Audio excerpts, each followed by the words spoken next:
एक ऐसी जगह जहाँ पर बच्चे हंसते हैं, खेलते हैं और एक दूसरे को अपनी फैमिली मानते हैं। लेकिन उन बच्चों को पता नहीं था कि जिस जगह को अपना घर मान रहे थे, दरअसल वो एक कसाई खाना था। इस ऑर्फनेज का एक रूल था, जब भी कोई बच्चा 12 साल का हो जाता था तब उसको ऑर्फनेज छोड़ के जाना पड़ता था। लेकिन एक बच्ची को 6 साल की उम्र में ही उस ऑर्फनेज से एडॉप्ट कर लिया जाता है। जब उसके दोस्त एमा और नॉर्मन उस लड़की की गुड़िया लौटाने के लिए जाते हैं, तब उन्हें दिखता है उस लड़की का मुर्दा शरीर, वो भी एक मॉन्स्टर के हाथ में। वो पल उन दोनों के लिए सब कुछ बदल देता है। अब उन्हें बचना था मॉन्स्टर का खाना बनने से और साथ ही साथ अपनी नकली माँ से।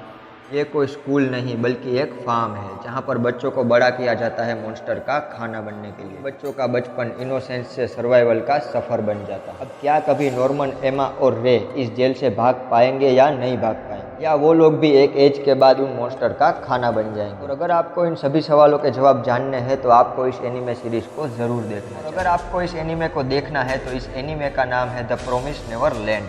तो जाइए और एक बार इस एनीमे को ज़रूर ट्राई कीजिए। और अगर आपको ऐसे ही सजेशन वीडियो चाहिए तो हमें सब्सक्राइब या तो फॉलो करना ना भूलें।